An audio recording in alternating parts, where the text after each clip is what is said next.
Packing your hospital bag can be really exciting. It can also be a little bit stressful. Today, I want to share with you exactly what I packed in my hospital bag, the things that I used, the things that I didn't use, and the things that I really wish that I had taken with me. I'm based in Australia, so I'll share with you my experience of an Australian hospital. Okay, let's dive right in. So let's start with some obvious ones. Toiletries, you're going to need all of your regular toiletries that you need to feel comfortable, shampoos, conditioners, face creams, whatever you need. Toothbrushes for you and your partner if you're packing for your partner as well. Second, chargers. I know a lot of videos that I watched, people were talking about having extra long chargers. I think they might have been in the US. I didn't need an extra long one. Just a regular charger was sufficient for me. Make sure you pack your chargers. I'd recommend packing some old underwear that you're not going to mind throwing out, just in case, you know, there's lots of fluids and things going around. I also packed some postpartum underwear. The hospital that I was in, they supplied like pads and things for me, but I like to have that. I just found it was a bit easier, and it's good even if you don't use it in hospital, it's likely that you'll use it when you go home. Some nursing friendly bras and tops are really good to have if you're planning on breastfeeding your baby. I've got a ton of these and I'm still wearing them every day now, so they do come in really handy.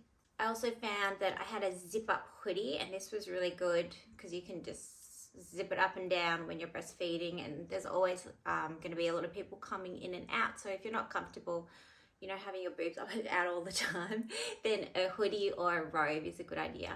It's likely that after your birth and everyone's seeing everything, you're probably not going to care anyway, but just in case. So speaking of boobs, I took with me these little silver cups that can go on your nipples, and they're to prevent cracking and sore nipples, and they're also antibacterial. I started using these right away.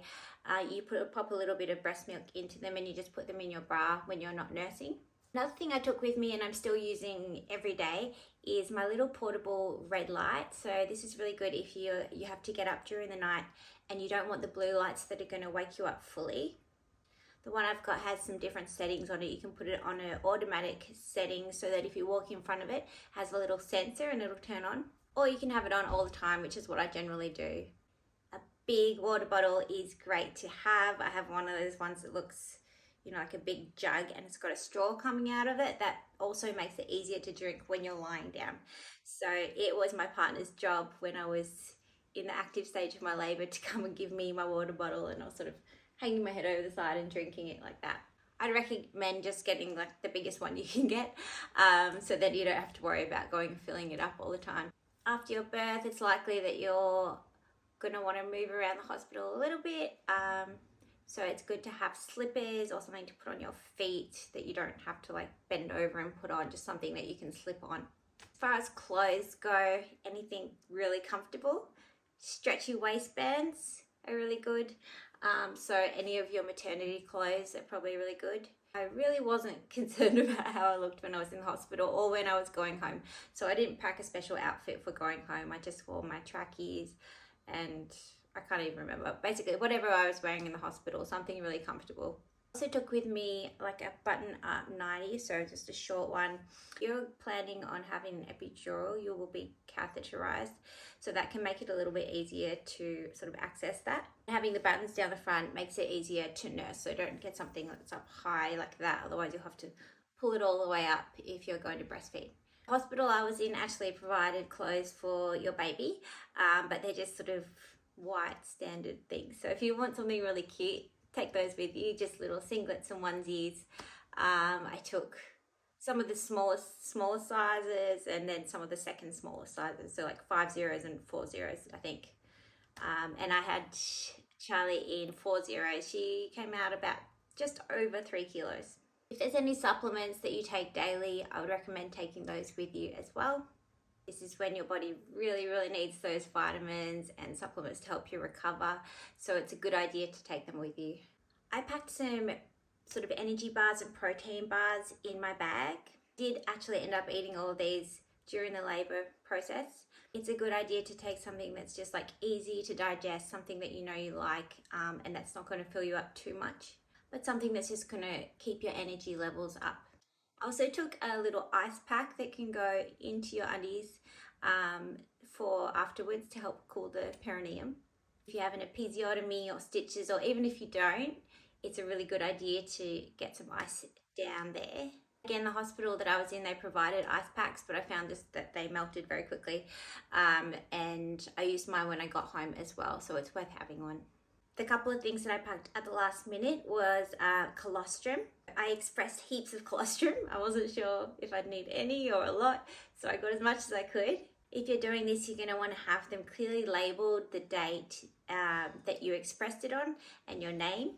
Just grab it at the last minute, take it with you, and then make sure you give it to the hospital staff when you get there so they can freeze it for you. I did actually end up using some because I had to be rushed into theatre after my birth to have some placenta removed that was retained in my uterus. And so my husband actually ended up feeding our baby some of the colostrum I'd expressed. So I was really happy that I did that. Another thing to grab last minute, any medications that you need to take daily. I take a thyroid hormone, so I just grabbed that last minute. And I was sort of umming and ahhing about taking my laptop, but I decided that I would take it in case I wanted to watch something funny while I was in labour, something to keep my spirits high.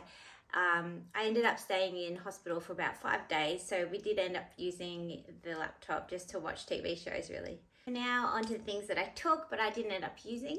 I took some of these wonderful SRC compression shorts, which I love and I don't regret buying at all. But the first week after birth is probably not the best time to start using them.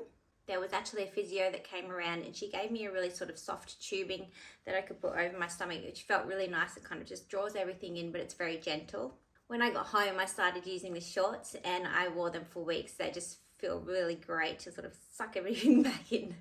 I took tea lights with me just to sort of create a nice ambience, but I wasn't actually too worried about it once I got there. I was allowed to dim the lights, so that was adequate for me. I also took electrolytes with me. I thought that I might be very sweaty and hot while I was in labour. I think because I had an epidural, I was quite calm and I didn't really need them. I felt like I was well hydrated.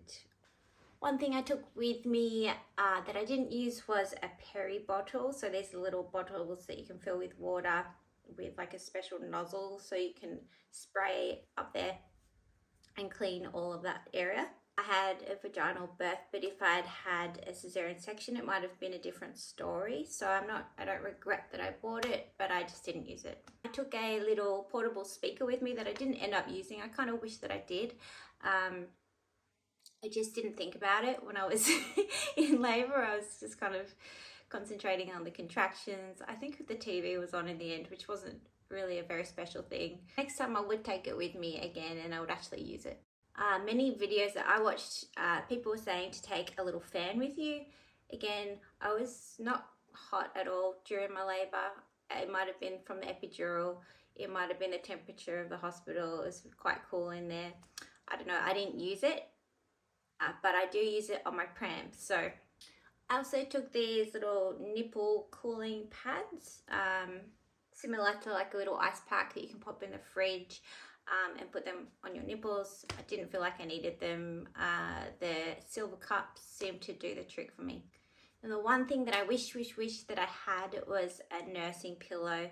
I've talked about my breast friend pillow, which I purchased after I got home. I found it really awkward trying to sort of stack up the hospital pillows and arrange them in a way that was comfortable for me to breastfeed. So I think it's worth having a pillow that is designed specifically for that, and the breast friend one is really awesome because it's really well constructed, quite sturdy, but also soft for your baby. It's easy to adjust. You can clip it to you. I think that just would have made life a lot easier. So that concludes my list of hospital must-haves. I hope you found some inspiration and that your journey is an exciting and fulfilling one.